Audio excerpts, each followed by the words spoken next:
Vamos agora entender melhor, então, esse conflito que acontece ali na Ucrânia. Essa semana a gente teve a notícia de que Putin retiraria parte ali do exército da fronteira com a Ucrânia.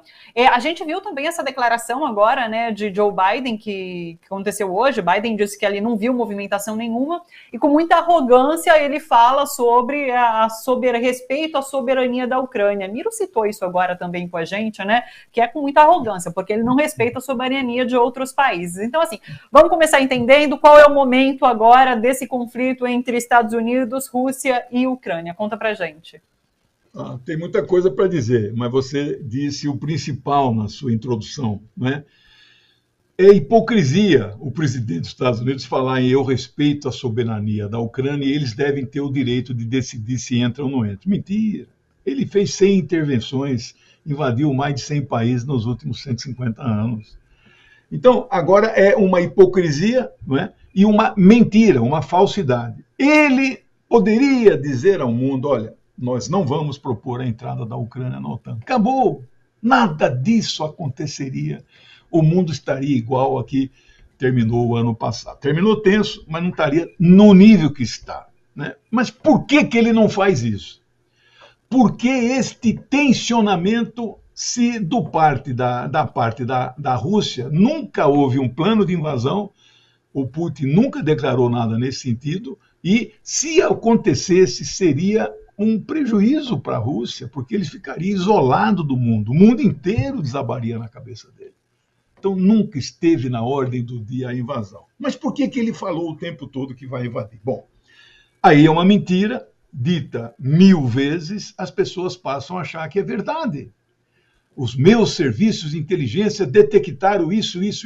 Eles contaram, a Ucrânia tem 2.000 quilômetros na fronteira com a Rússia. A Bielorrússia tem mais 2.000, né, que é amiga da Rússia. Como é que você conta, mas não tem satélite, não tem câmera 4K, né, que eles fotografam até passarinho, né? Não tem como você contar 100.000 pessoas. Até porque o soldadinho não fica bem na fronteira, ali no frio, né? Ele fica dentro de um acampamento, de um alojamento, dentro de um galpão, né? Então é uma mentira. Nunca a Rússia admitiu esse número 100. Tem alguns autores que falaram 175 mil, autores que eu falo analistas, né? Então, veja, agora ele faz uma retirada, né? Circulou uns videozinhos aí na internet dos bolsonaristas, mas é mais deboche, né? Eles mesmos sabem, até nas hostes fascistas, eles dão risada, né? Que o Putin atendeu um pedido do Bolsonaro, já estava no avião ainda, ele fez um apelo em nome de Deus e Putin retirou, né? Isso é bobagem.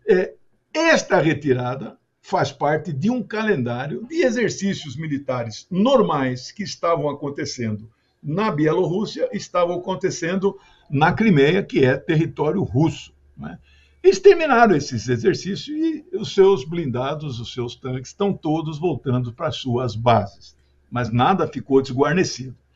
Eles ficaram tão estupefatos com isso, né? Porque pela primeira vez, Thalita, eles marcaram data e hora da invasão, porque estava uma vergonha. Faz 60 dias que eles estão falando a Rússia está na iminência de uma invasão. E a invasão não acontece. Alguns analistas usaram o termo, essa é uma invasão fantasma. Você com certeza, você é nova, mas conhece a lenda do galeão fantasma. Galeão é aqueles navios veleiros antigos, né, piratas e tal, que ele fica vagando nos oceanos acima das águas. Ele é um fantasma. Ninguém nunca viu o galeão e nem nunca verá. Mas muita gente acredita que o galeão existe. E o trem fantasma, Thalita, você já ouviu falar? Ele fica andando acima dos trilhos, com aquela coisa assim transparente, vagando pelas ferrovias do mundo. Esta é uma invasão fantasma, né? Ela jamais aconteceria. Mas toda a mídia, ela tem certeza, e o Biden, mesmo ontem, e aquela Liz Truss, que é a chanceler da Inglaterra, o Biden e ela deram entrevista mais ou menos no mesmo horário. Eles continuam batendo na tecla, olha, ele retirou, mas nós não temos provas aí de quantos é que ele retirou, né? Nós não temos certeza e nós estamos achando que existe ainda a possibilidade da invasão. Você acredita numa coisa dessa? ainda eles estão martelando nisso, né? Essa Lisa Truss, não sei se você lembra, ela teve com o Lavrov, é aquela que, na 8ª série, ela reprovou em geografia, né? Ela cometeu 4 gafes. Ela andou falando de geografia, errou 4 coisas que foi meme no mundo inteiro. Mas a pior gafe dela foi dizer que a Rússia não pode fazer manobras militares no território russo. Olha a que ponto chega, né, um país imperialista, lacaio dos Estados Unidos, dizendo o que a Rússia deve ou não deve fazer, né? O Jens Stoltenberg, o secretário-geral civil da OTAN, que não manda nada na OTAN, quem manda na OTAN é o general 4 estrelas dos Estados Unidos. A OTAN é um exército de ocupação da Europa. A Europa se libertou do nazismo em 1945 pela vitória do Exército Vermelho, sob o comando de Stalin. Os livros de história não falam isso, né? Fala que quem ganhou foi o Ocidente, né? Ela se libertou da ocupação nazista e caiu nas mãos da ocupação estadunidense. A Europa é um continente ocupado, 4 milhões de soldados. Claro, não são todos os Estados Unidos, mas é uma aliança que tinha, quando foi fundada, 12 membros, em 1949, tem 30 hoje. Depois que acabou a União Soviética, ao invés de acabar a OTAN, porque acabou o Pacto de Varsóvia, os caras filiaram mais 18. E desses 18, a maioria desses 18 são do leste europeu. Hungria, Romênia, Tchecoslováquia, Polônia, não sei o quê. Era tudo socialista. E 3 socialistas e ex-república soviética. São os 3 bálticos. Lituânia, Estônia e Letônia. E que fica coladinho na Rússia.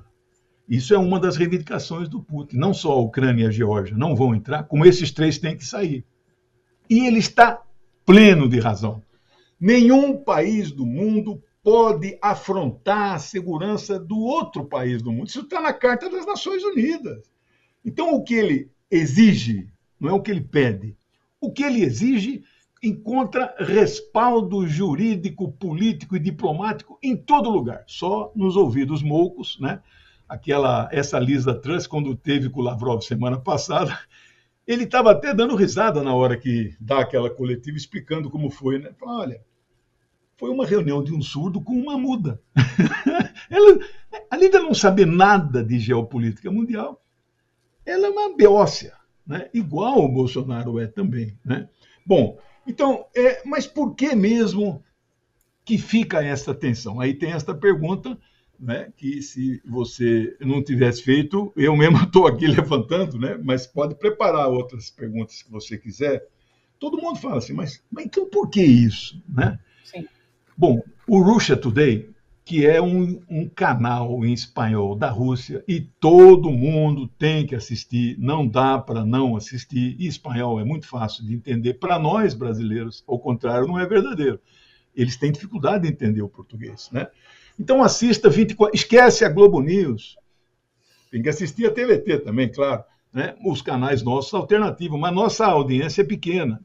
A Russia Today, eles soltam um videozinho de 5, 7 minutos toda hora e atinge 200, 300, 400 mil visualizações.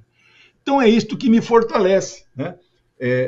A análise que muito do que você ouve aqui, claro, eu ouço a CGTN chinesa, a Telesur, e a Telesur venezuelana e a Span TV, que é iraniana, também. Só que estes outros têm outros focos. Hoje a Russia Today praticamente só fala disso. E eles dão dados impressionantes, porque a equipe deles de pesquisa, e eles têm a ajuda do Estado russo, pertence à Rússia, né? E eles divulgaram uma pesquisa, Thalita, que você que é jornalista, no mês de janeiro, de 7 a 28 de janeiro, o maior instituto que estuda mídia impressa nos Estados Unidos, o Mind Press, estudou de 21 a 28 os 3 maiores jornais, o Washington Post, New York Times e o Wall Street Journal. Mas ele não estudou as notícias, o editor, ele estudou os artigos de colunista assinado. Muito bem. Você acredita? Ele não deu o número absoluto na pesquisa, nesse artigo que eu li, dá só o percentual. 90% destes artigos refletem a opinião dos falcões, dos neocons, neoconservador, neocons, que estão hoje dominando o governo Biden. a Rússia está na iminência de invadir. Nós temos que nos preparar. E a Ucrânia tem que entrar na OTAN de todo jeito. E aí o mundo inteiro fala a mesma coisa. Não há o contraponto, né? Bom, são essas questões aqui. Eu tinha muito mais coisa para falar. Aí depois tem também a questão do gás, que é um assunto, não sei como é que está nosso tempo aí, né? Porque, inclusive, Biden cita essa questão do gasoduto na fala dele, né? Só deixa eu tirar uma dúvida com você também. Você disse que se caso a OTAN coloque em votação a entrada, de fato, da Ucrânia ali no Conselho, isso não seria aprovado. Por que essa votação não acontece de vez para que essa questão seja encerrada? Porque não pode acontecer. Tem que ficar assim, esse clima. O Bush filho invadiu o Iraque. Aliás, com uma mesma mentira que agora estão fazendo. O Iraque tem armas de destruição em massa. Mentira! Mas ele não colocou em votação no Conselho de Segurança a autorização da ONU. Ele invadiu por conta. Por quê? Porque perderia feio. Rússia e China vetariam, mas a França também ajudaria no veto, né? Então ganharia no máximo por 12-3, mas pode ter até um contra ali no Conselho. Se esse um que vota contra é direito de veto, perdeu, né? Essa que é a democracia do Conselho de Segurança. Aliás, a Rússia acaba de anunciar, pelo seu ministro Lavrov, que a Rússia apoia o ingresso do Brasil como membro permanente do Conselho. Isto não é vitória do fascista. Isto é vitória do presidente Lula e da Dilma e dos BRICS, que estão defendendo esta ampliação para entrar alguém da África, alguém da América Latina e provavelmente a Índia deve entrar, né? Este conselho foi feito por pessoal que venceu a Segunda Guerra Mundial, mas o mundo mudou completamente de lá para cá, né? Então, a Ucrânia, a filiação da Ucrânia, o ingresso, as decisões têm que ser por unanimidade. A OTAN tem 30 membros, a União Europeia é 27, porque aqueles 3 bálticos que eu falei não são da União Europeia, mas são da OTAN. Se você não tem consenso, unanimidade, eles não colocam, não aprovam o ingresso. E mais ainda, existe uma espécie de um protocolo informal, não está no Estatuto da OTAN, que país que tem conflito interno não pode ser admitido. Por quê? Está tendo uma guerra civil na Ucrânia, né? Aquela região do Donbas, que proclamou a República Popular de Donetsk e do Lugansk, 2 repúblicas populares, eles são mais ou menos 1/3 do país. É muito grande, muito território. E onde estão as principais indústrias, é como se fosse o norte italiano, o norte dos Estados Unidos na época da Guerra Civil, ali é onde estão, e lá não é norte, mas da Ucrânia, mas estão estão as grandes empresas, né? É bom que diga aqui só um parêntese, a China acusou hoje os Estados Unidos de imporem o sofrimento e o problema e o arroxo econômico na Ucrânia, porque a Ucrânia está perdendo com este conflito 3 bilhões de dólares por mês. Mas ele é um país governado por um governo fascista, nazista, russofóbico, que faz aquilo que o mestre manda, né? E o mestre está mandando enfrentar a Rússia, né? Contestar, etc, etc. É bom dizer que esse presidente, que eles chamam de Volodymyr, né? É Vladimir, né? O pai dele devia ser comunista, né? Admirador de Lenin. Este cara chegou no sábado agora, ele não aguentando a pressão da invasão, ele desabafou, falou: olha, os meus organismos de inteligência me dizem que não há nenhuma movimentação de invasão. Aí eu peço para o presidente Biden que me dê provas que vai haver invasão. Mas aí veja só que ele mudou de posição de sábado para segunda.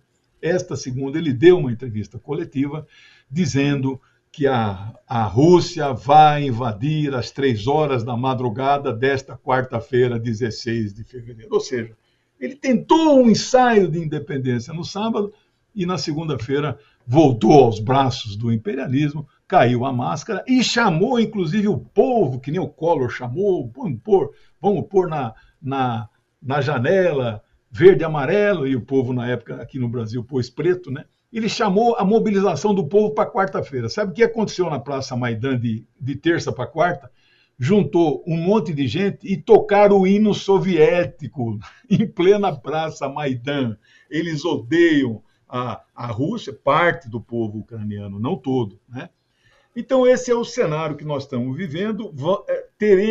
Presenciaremos muitos desdobramentos, e eu não sei se nós temos tempo, mas eu quero encerrar aqui com uma declaração da grande jornalista, sua colega, Maria Zakharova, Lavrov, que tome cuidado, ela pode ser a ministra das Relações Exteriores. Olha a frase que ela disse hoje, aliás, ontem.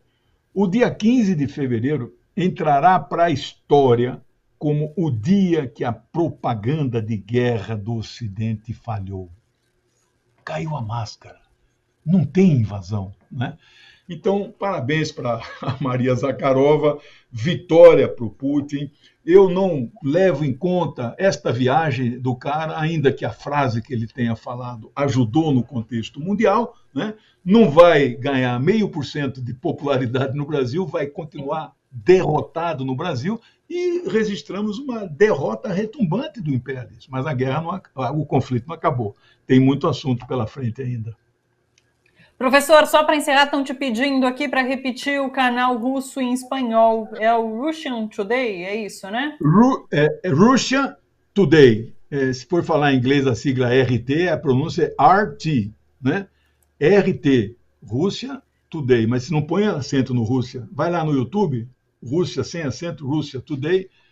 Nossa, vai ter lá, você vai ficar impressionado. Eu fico ligado 24 horas. Não, 19, eu só durmo 5 horas, né? Mas é isso. Então, uma semana que vem promete muita. Ou alguma edição extraordinária, hein? Vocês podem me chamar extraordinário, se a coisa explodir ali, eu estou aqui. Combinadíssimo, professor. Muito obrigada por mais essa semana, por nos ajudar a entender esse contexto. Um beijo enorme para você e bom trabalho por aí, viu? Beijão, obrigado. Tchau, tchau. Até.